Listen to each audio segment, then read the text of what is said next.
Good afternoon and welcome to the City Club of Cleveland. My name is Paul Harris. I am president of the City Club's Board of Directors.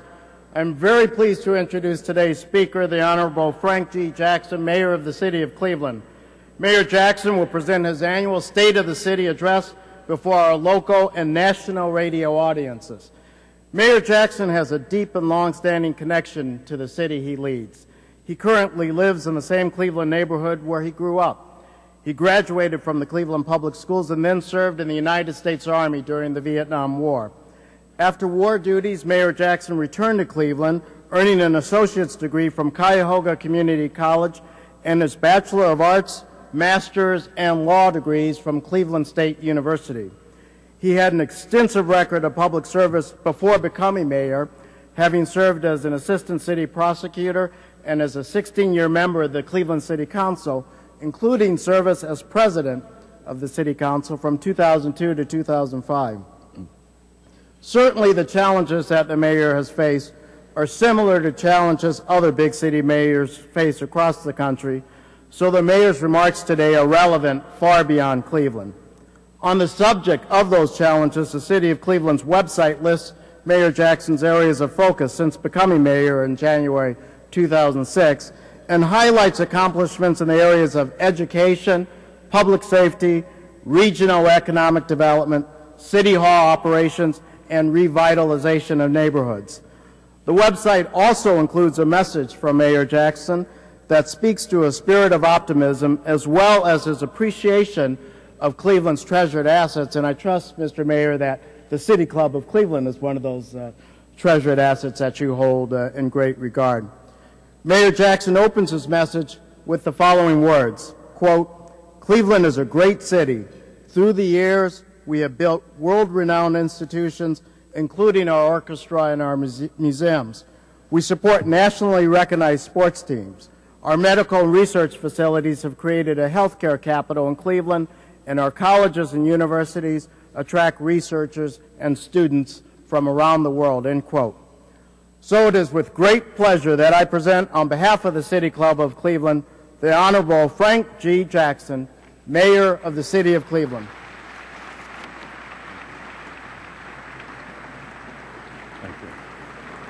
Thank you. Thank you. Thank you. Good afternoon. Good afternoon. I want to thank the City Club for hosting my State of the City again, and I also want to welcome everyone to Public Hall. And I want to welcome Governor Kasich, the County Executive Fitzgerald, Council President Martin J. Sweeney, all members of Council, other elected officials, members of my cabinet, the clergy, and the community at large. I also want to give special recognition to the high school students that we have here today, and also to our senior citizens who are here and out in the community. For the past 5 years at my State of the City, I have delivered a report card for the City of Cleveland so that you can understand where we have been and what we have accomplished.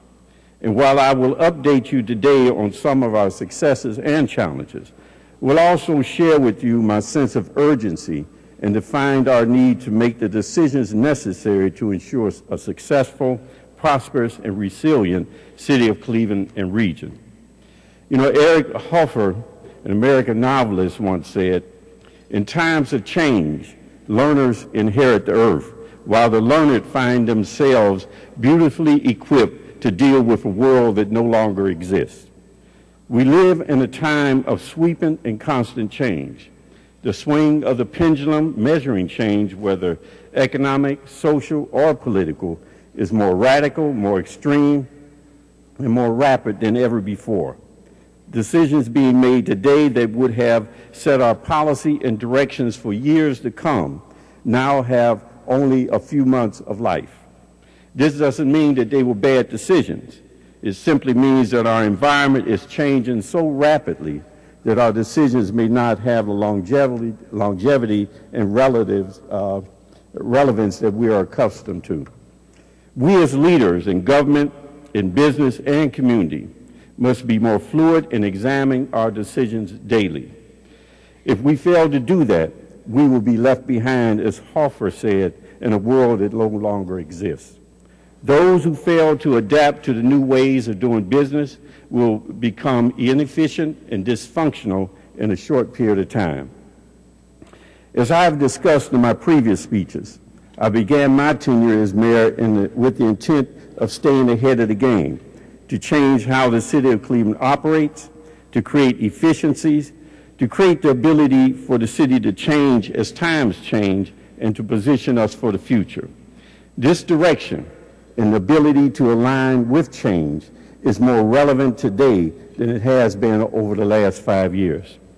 Today, the city of Cleveland is in a state of constant restructuring of its operation. We revise policies to ensure that they are correct for the times that we are in, and we reconsider decisions to ensure that they are still relevant. This includes our financial management, service delivery, neighborhood investments, economic development, public safety, and education. This is a daily endeavor because the times are changing just that quickly. Perhaps the most obvious display of rapid change over the last couple of years is our global economy. The economic environment is drastically different than it was just a few years ago. Cleveland has weathered these changes better than many cities because of budget management. Our goal is to have annual expenses at or below annual revenue. Now, we're not there yet, but we'll get there. By utilizing 5-year forecasts, we saw the need for change in our operation, in how to save money and reduce the cost long before the financial crisis of 2009. The key here is not only that we recognize the need for change, but that we make change. We began restructuring in 2006 and have survived the economic crisis with minimum layoffs and service reduction, but our challenges are not over. Cleveland faced a budget deficit of $28 million this year. However, we presented a balanced budget to Cleveland City Council primarily by increasing employee contribution to health care premiums, not increasing wages, and the use of some one-time money. The use of one-time money is not the best practice, nor is it sustainable. However, it was necessary this year to balance the budget, in part because of the projected reduction in state revenue. Ohio's projected budget deficit of at least $8 billion and the proposed elimination of the estate tax will result in less funding to local government. The only question is how much.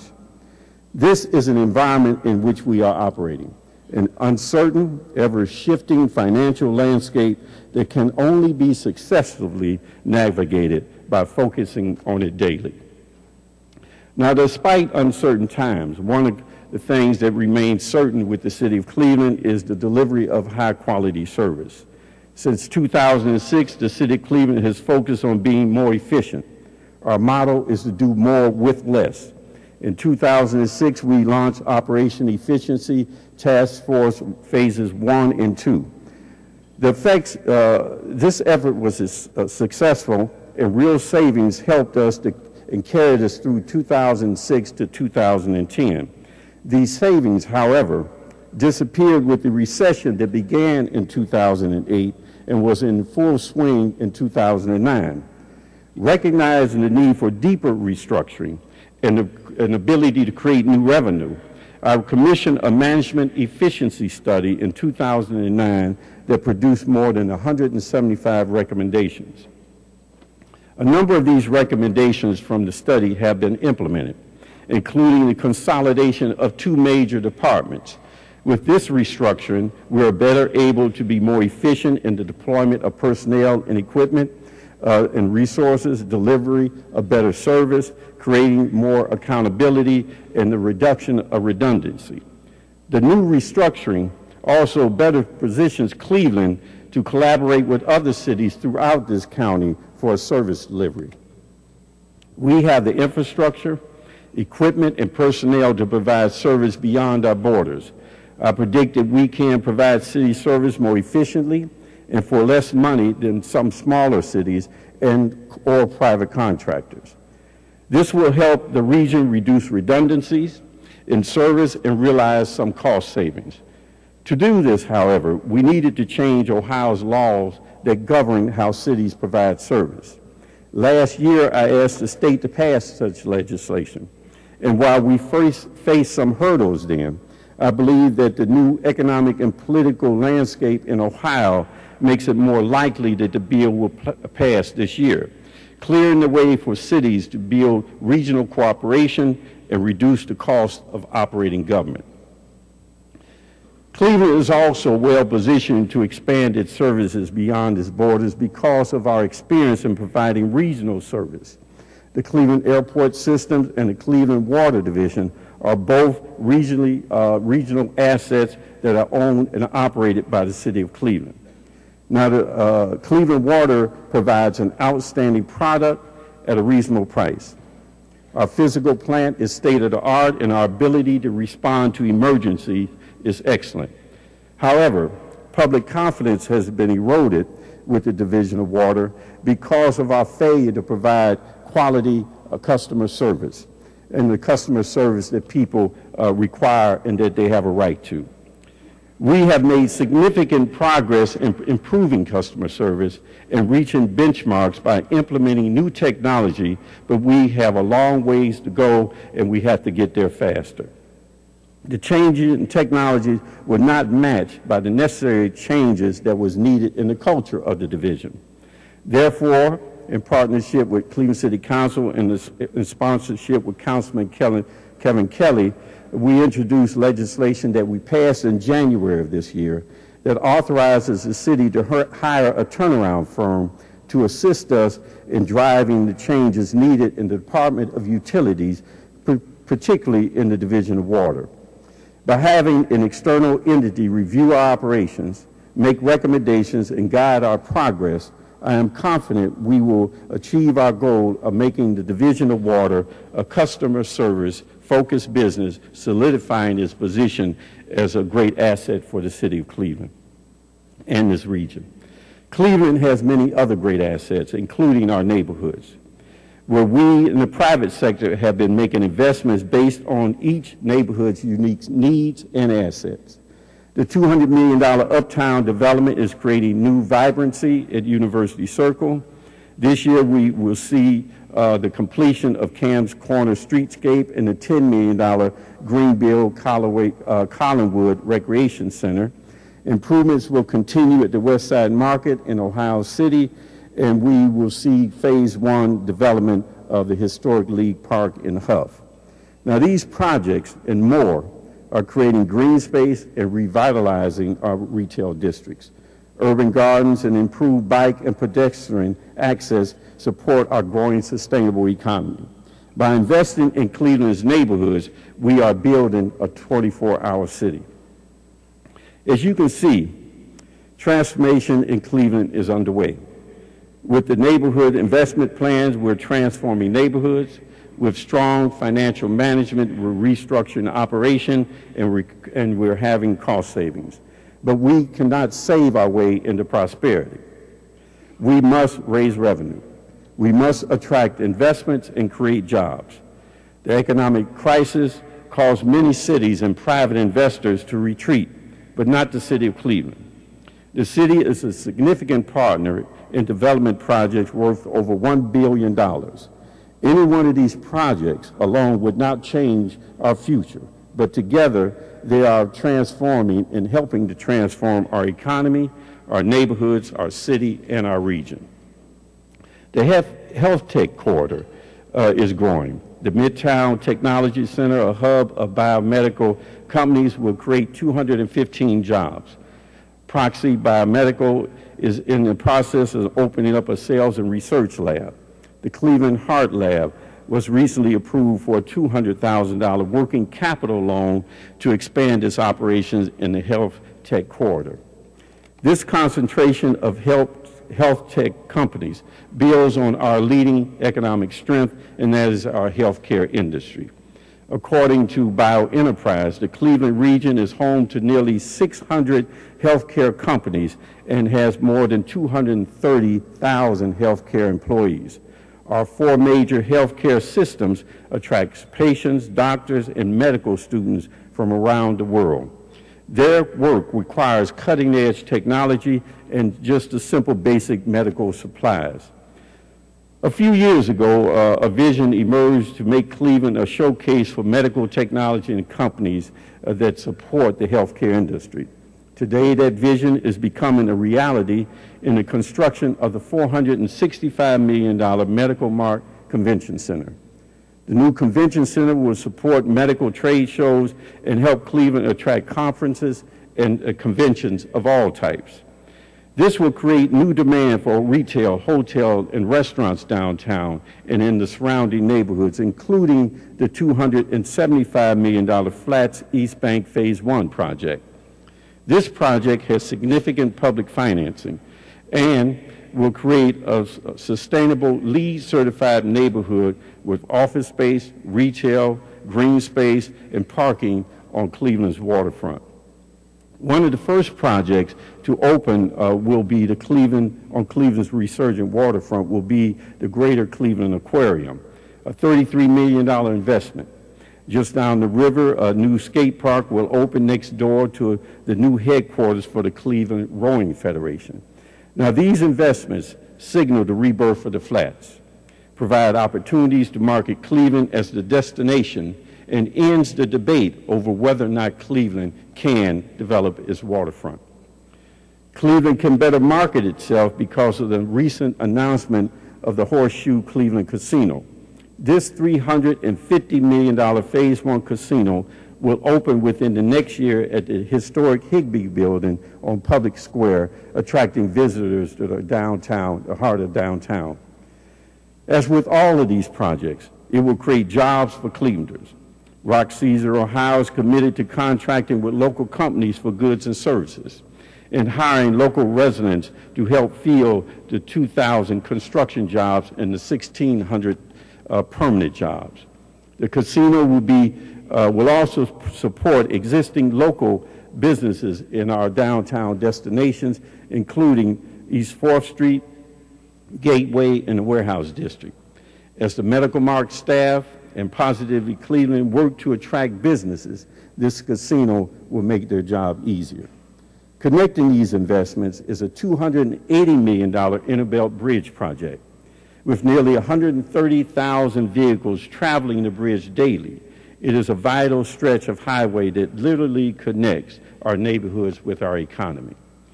This amounts to $1.4 billion worth of projects in downtown Cleveland that have begun or will begin this year. These are investments that are being made in an economic environment where other cities are retreating.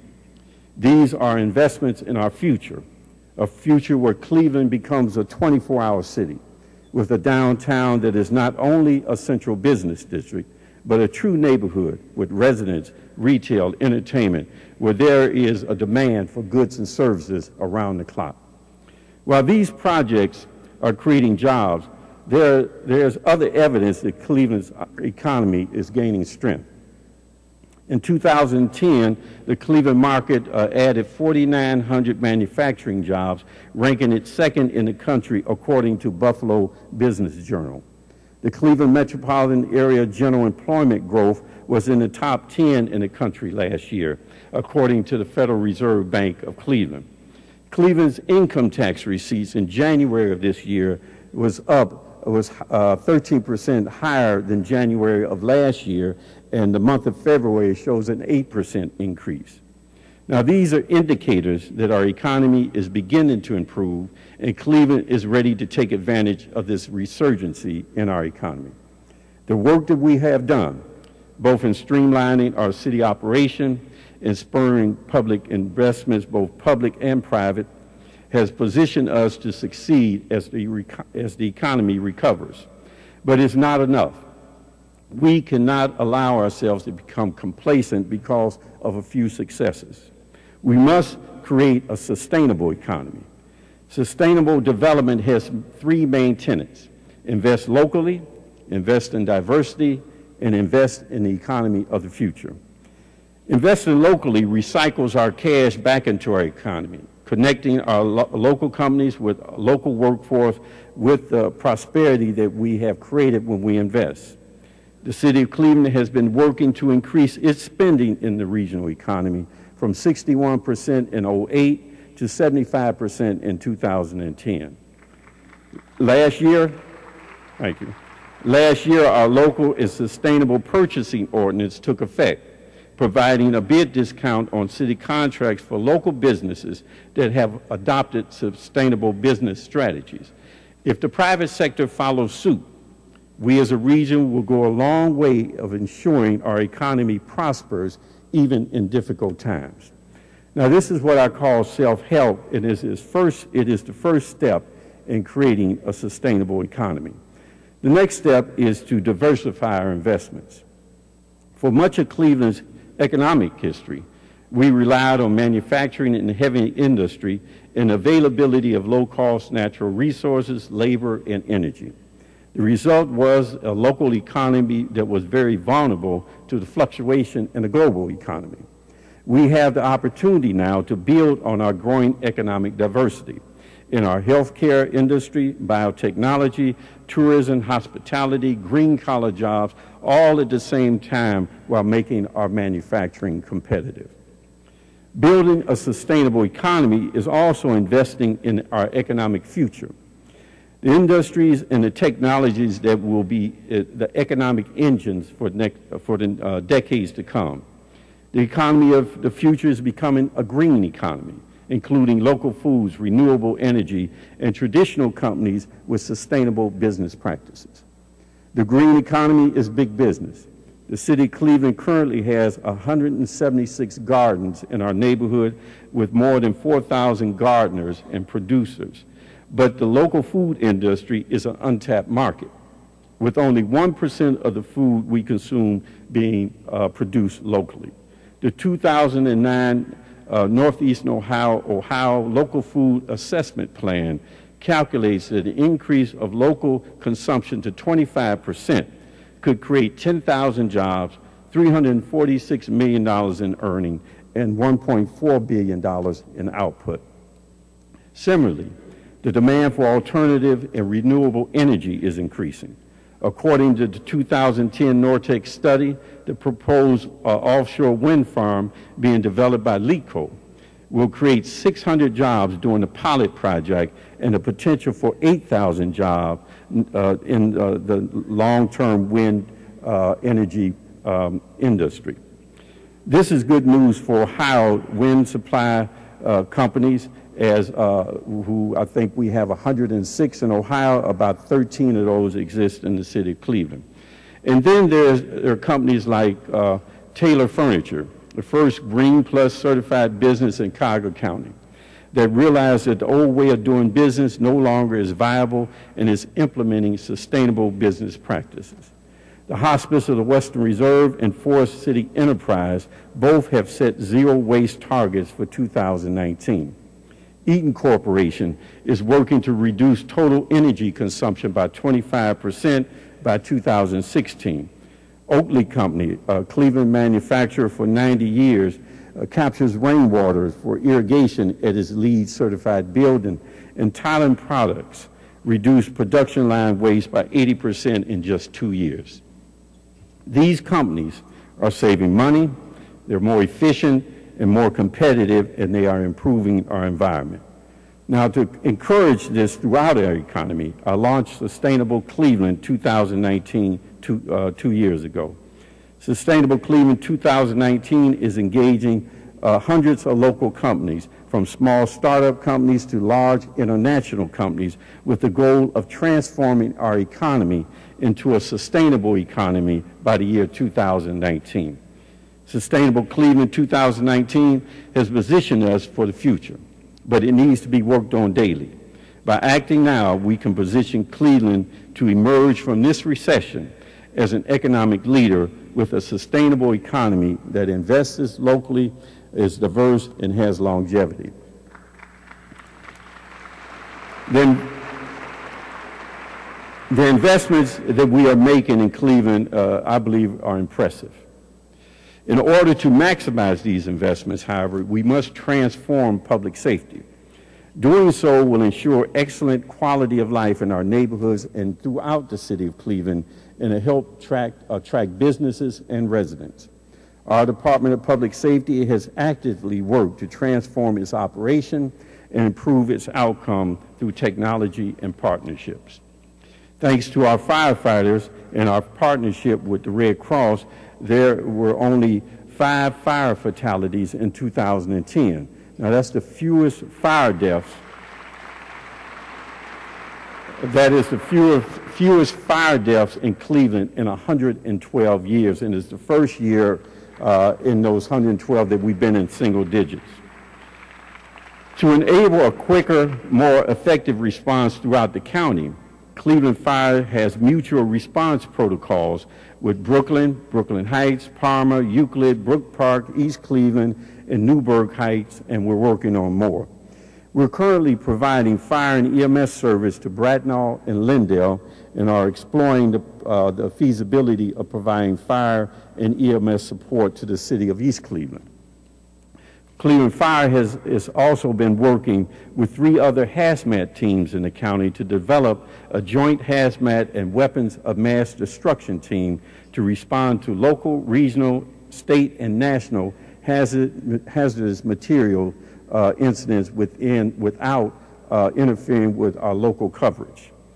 Cleveland Public Safety is spearheading a new automatic fingerprint identification system with regional partners to create a 5-county network that will allow our officers on the street to know instantly if there's a fingerprint match within the network. These successes are just beginning. But just as the economic landscape has changed dramatically over the past couple of years, the factors affecting public safety are changing rapidly as well. The tightness of our budget, along with emerging threats to our security, has led the Department of Public Safety to develop new strategies as we move forward. I mentioned last year that we're continuing to work on integrating fire and EMS. In 2010, EMS received more than 92,000 calls for service, and Cleveland Fire responded to over 60,000 alarms. By combining resources, personnel, and budgets, we will be better equipped to respond to medical emergencies and fires more efficiently. Violent crime is down in Cleveland 21% since 2006, and in 2010 we had the fewest homicides in Cleveland in more than 40 years. But here too, off script for a minute, I will tell you that we believe that if we got down to 1, that's too many. Anybody who loses their life is too many. But here too, we cannot rest on our laurels. The Cleveland Division of Police is also transforming its operation to build on its strong performance over the last 5 years. In January of this year, Police Chief McGrath restructured the police department to maximize resources, both in dollars and personnel, to become more efficient and more effective.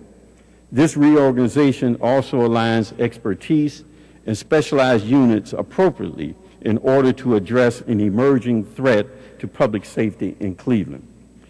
With the emergence of active shooters and the potential for improvised explosives devices as real threats in American cities, the City of Cleveland's Police Division is using technology and information sharing to implement what it calls intelligence-led policing. Now, intelligence-led policing supplements traditional policing, but at the same time it helps improve safety throughout the city and throughout this region. The Northeastern Ohio Regional Fusion Center is a multi-agency effort located in the Cleveland Police Headquarters building. And this year will expand and maximize our ability to detect, investigate, and respond to criminal and terrorist activity in Cleveland and throughout Ashtabula, Cuyahoga County, Geauga, Lake, and Lorain County.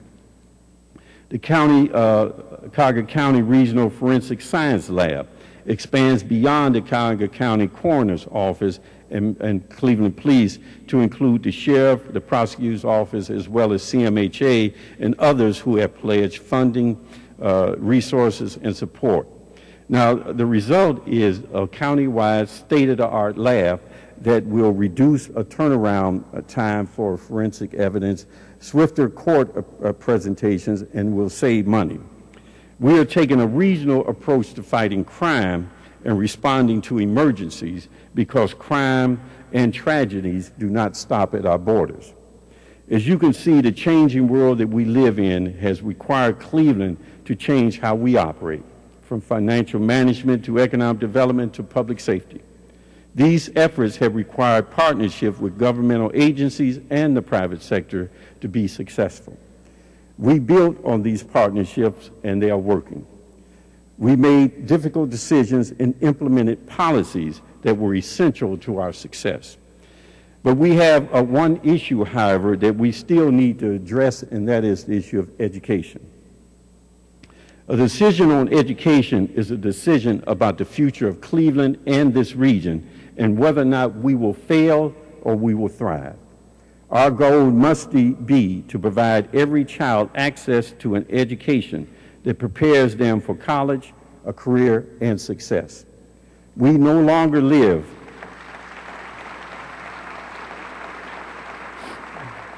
in a time when our children are competing with each other for opportunities. That world no longer exists. Now we live in a world where our children must compete globally. Our educational system should be globally competitive as well. But a stark reality, however, is that it's not. 40% of U.S. college students must take at least one remedial course because their high school education was deficient. The 2009 Digest of Education Statistics demonstrates that our high school students lag behind their peers around the world. If this continues, we would have failed our children. They will not be able to compete in a global marketplace. They will not have the critical thinking skills they need to be successful in this rapidly changing world. Education must not just be about a diploma, but the knowledge that our young people need to make good decisions and have the technical skill that they need to be successful both on a personal and professional basis. In the past, I've suggested a regional solution to education so that we can reach our goal of creating educational excellence in this region. Some of these recommendations have been the joint procurement of goods and services to help districts save money. Now, this applies to both public, private, parochial, charters, whoever, education.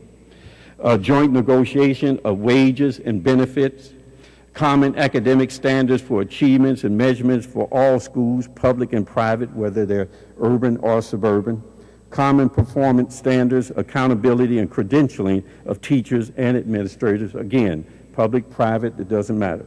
Regional magnet schools, and improving how we fund all schools, whether they're public or private. Now, I still believe that these issues are relevant and that we must address them. And I'm working with State Senator Nina Turner and Randy McShepard of Policy Bridge to help me develop a mechanism to support these actions and more. And I'm also working with the Cleveland Metropolitan School District to hire a new chief executive officer or superintendent. Someone who can and will create a culture of learning throughout the system as opposed to a culture of special interest. Someone who will act with a sense of urgency to change the system for the better for all of our children of the city of Cleveland. A leader who is a change agent and committed to making Cleveland Public Schools an international model for education where every child receives an excellent education. Education.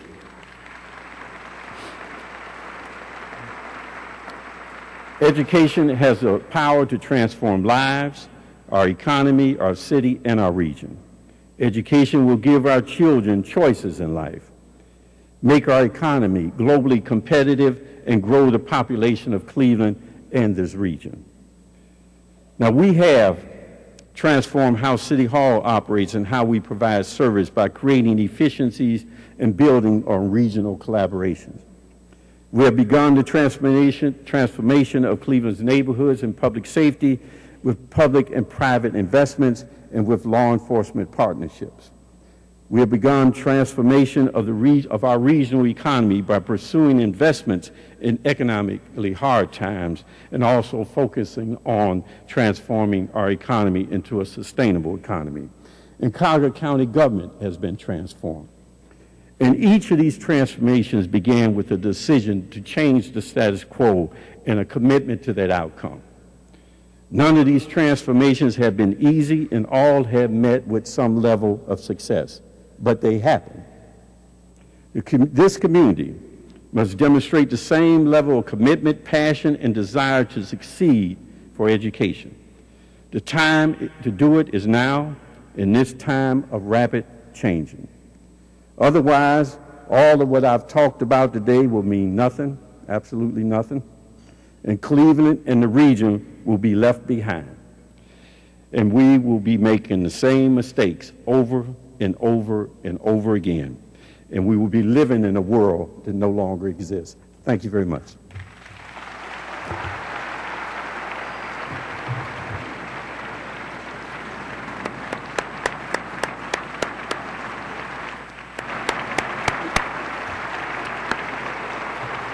Today at the City Club of Cleveland, we are listening to Mayor Frank Jackson's State of the City address. We'll return to our mayor in a moment for the traditional City Club questions and answers. But first, a few announcements.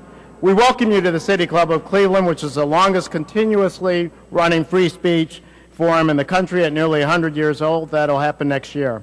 Today's forum is being broadcast live by WCPN 90.3 FM.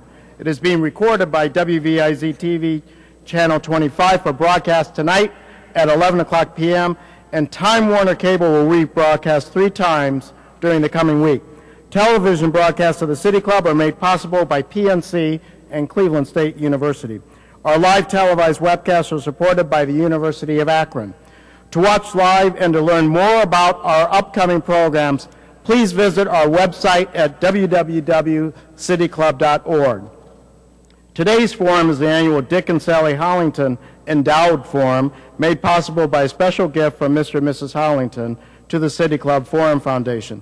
Dick and Sally Hollington are with us today at the head table, and I'd like to ask them to stand and be recognized.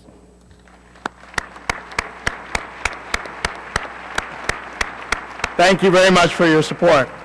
We are also pleased to have corporate sponsorship for today's forum from AT&T. This is the 11th year that AT&T has sponsored the State of the City, and we appreciate that strong support. With us today at the head table is Rob Reynolds, Senior Director of External Affairs for AT&T Ohio. Rob, would you please stand and be recognized? Thank you, Rob.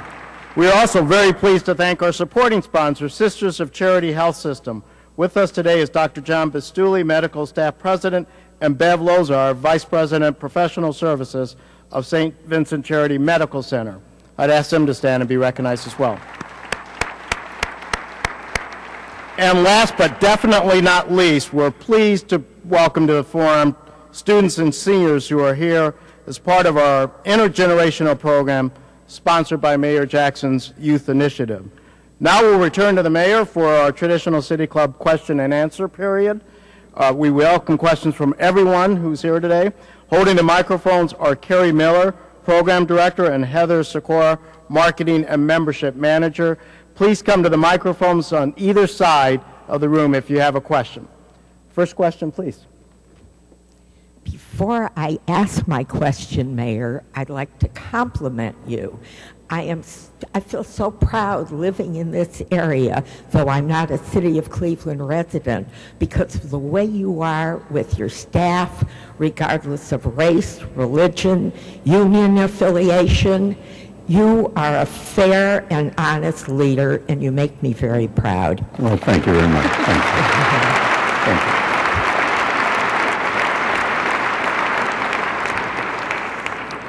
Because I don't live in Cleveland itself means that any way I participate, I'm driving into the city. I'd like to know what I can do as a suburban resident to support all your activities. Thank you for the question. You know, I look at Cleveland beyond just Cleveland's boundary, it's greater Cleveland area. And so part of, when we talk negatively about Cleveland, we're talking about the greater Cleveland area. So I always, when people ask me that question, I always say, just tell the truth. Tell the truth about who we are and what we're about and how resilient we are, how tough we are, how we make decisions, and how Cleveland is a great city with great assets, and it's the envy of many people, many people. And there are other urban centers around this country that would love to have an orchestra, a healthcare network that we have, love to have 3 major sports teams downtown, be sitting on not only a river but a lake. I can go on and all the entertainment with Playhouse Square and our museums, on and on I can go. So the best thing that I think we can do for Cleveland is to talk positively about Cleveland in a way that people understand that yes, we have problems just like everyone else, but we are a great place and a great people and a great city.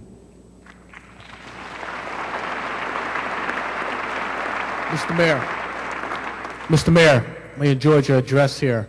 Can you give us a partnerships you said about diversity? Can you elaborate a little bit more about what some of the local companies that you're doing diversity initiatives with? Well, my belief is that when we do things, that everyone should benefit from it, and diversity is part of that.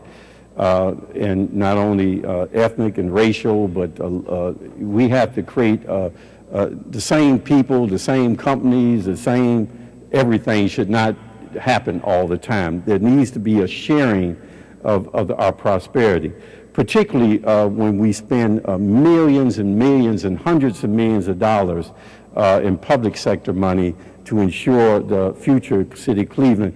The people in the city of Cleveland, in this region, should be benefiting from that.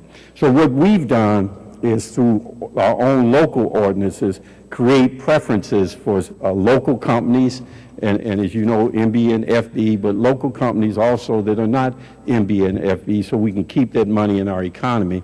We also insist, and I must admit, this is the first time in my 21 years in public life that I never had, that we didn't have to talk to these major developers and say to them what is right, that they came to us and said, look, we know we had to do, can you help us do it? And so we plugged them in. Now, I don't steer to individuals or the companies, so I don't do that. But what I do is I demand that there is an assurance that the right thing happens by Cleveland-based companies, Cleveland region-based companies, MBs, FBs, and all those who are people who live, work, and play in the city of Cleveland. All of us should benefit from it. And then finally on that, there's no way that we should spend over $1 billion just in the next couple of years that will increase probably to over $2 billion, and then have our unemployment still high and our poverty still high. That makes no sense. There's a disconnect. So we have to integrate what we do, decisions we make, with the prosperity of people, not only in business, but they're individuals.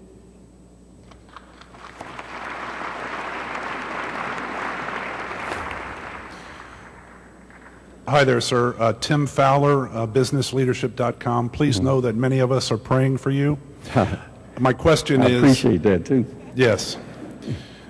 My question is, what is your vision of stewardship and process improvement going forward, possibly utilizing best practices like Lean Six Sigma or right brain problem solving? Well, I don't know those two concepts.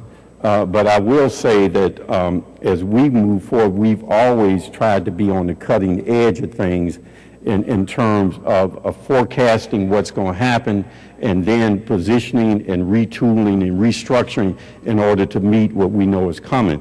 My philosophy is that you cannot plan for bad times and bad times. You have to plan for bad times and good times. And we did that.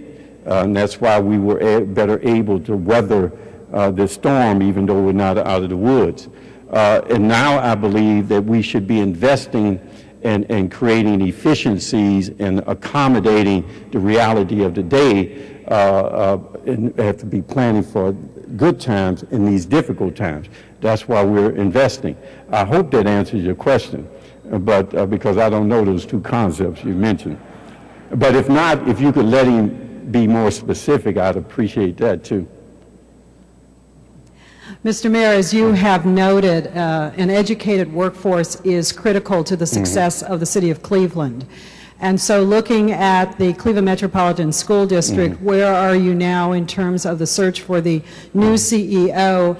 And are you looking for someone who will continue the vision of the former CEO, or might you embrace a candidate who has a very new and different vision for the Metropolitan School District? I will embrace whatever works for our future, whatever that is and whoever that is. That doesn't matter to me. I will say that that education to me is not just about a workforce. Education to me is creating young people who can think, who can navigate things, because our structure and the complications of life are very difficult out there, and more of our young people have to make decisions and meet challenges that they've never had to do before. So we need critical thinkers. We need people who, young people who can navigate all these challenges and minefields of life. Now, but in terms of the type of person and where we are in the search, we need somebody who's committed. Somebody who's committed for the long haul, somebody who has a vision, who can recognize those things that are in place that are good and build on those things that are not working and change those. I'm not an educator. I don't know what all those things are. And so we need to be able to deal with the operational side and the academic side together. So the person that we are looking for is someone that has a broad range of talents. I was at a community meeting, and one of the people in the back commented that who we need and what we're looking for died a couple of thousand years ago. So that is the magnitude, that's the magnitude of our challenge here. So we have completed our community meetings. The board has hired a search firm. I've formed a search committee. They will be interacting with that search firm. I will not be involved in that. They will interview candidates, and hopefully in sometime in June, they will present to us 2 to 3 candidates that myself and the board can interview, and then we'll pick someone moving forward. But there's nothing locked in here. There's nothing locked in. We need to do what works. We need to do what works. Keep that with what that helps, throw away that doesn't help. My name is Christopher Larkins from John F. Kennedy High School, and I would like to know, what are you going to do to improve Cleveland schools? Well, we're in the process of doing that now. I do believe that the problem of education is not just a Cleveland problem. It's just that people, I think, feel better or more comfortable if they just think it's a Cleveland problem. We have a problem with education, and not just in Cleveland, but throughout this country. And so I believe that education is education, and there are different structures of that, public, private, parochial, high-performing charter schools. So there are many forms of delivering that. And I believe that if we figure out ways to work together, and we figure out ways to make education more of a priority in terms of what we value as a community, then I think that the performance of our children will improve. I know for sure that where you have low expectation, you have low outcome.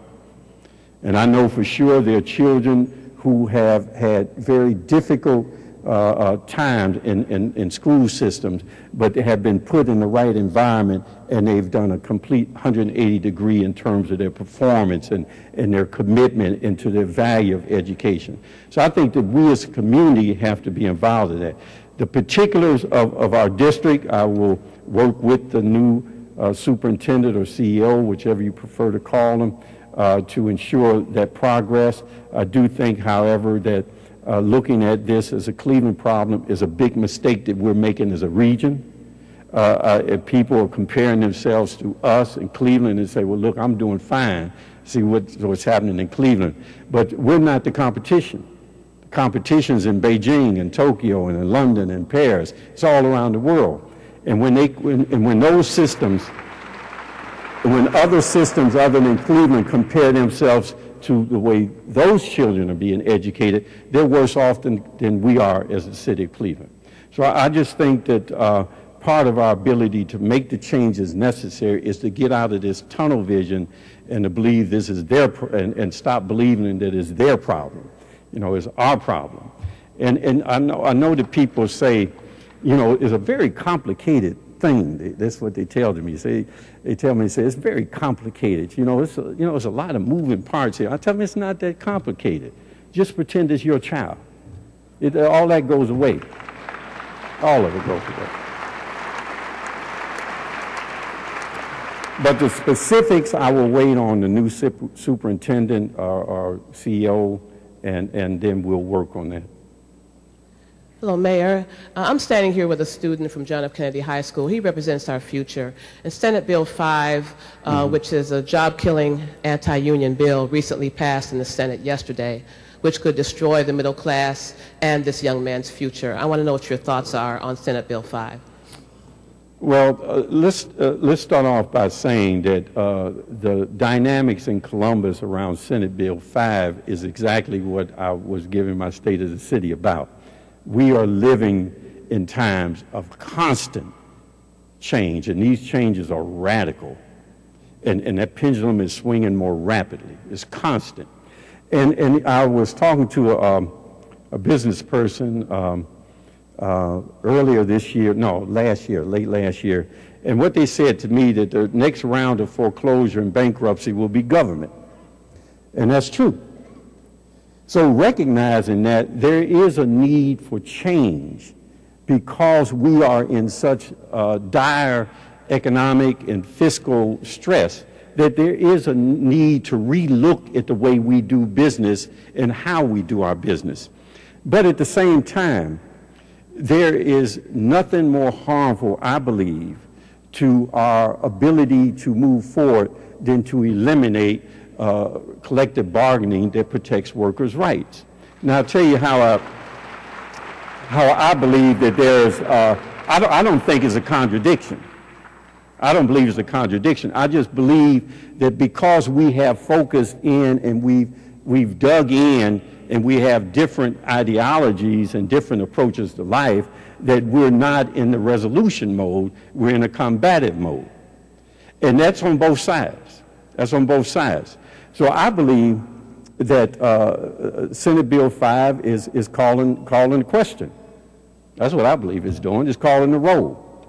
And it's putting people out there, you can't hide on this one, it's putting people out there, not only where are you, but what are you going to do? Because it's easy to talk about what someone else should do. We should be engaged in the resolution of this issue. I have worked with my collective bargaining units, and we have been able over the last 5 years to work in a very cooperative way. Now, we do not agree on most things, but what we do agree on is that our bottom line is not profit, it's service, and that in order for me to deliver that service, I need people, and I need the cooperation and the change of culture of the workforce in order to be successful. And I've worked with them over the past 5 years. As a result of that, what I'm asking my collective bargaining units for is really minimal. Some change in contribution to health care premiums, no increase in wages, it's minimum. And I really need the more challenging side of this is work rules. So I know that with the challenges that we have in government, whether it's at the federal, state, or local level, that is the wages and benefits need to be addressed, but they're not the real issue. The real issue is productivity and work rules.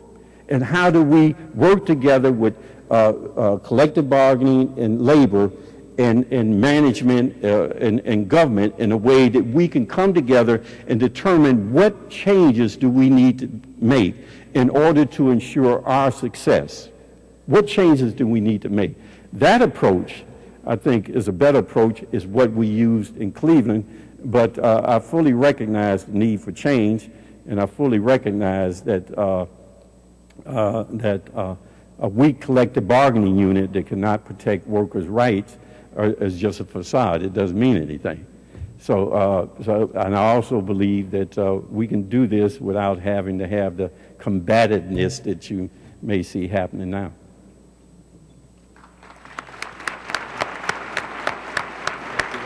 Is that it? That's it. That's it. Today at the City Club of Cleveland, we have been listening to Mayor Frank Jackson and his State of the City address. Thank you very much, Mr. Mayor. Thank you, ladies and gentlemen. This forum is now adjourned. Thank you very much. For information on upcoming speakers or for podcasts of the City Club, go to cityclub.org.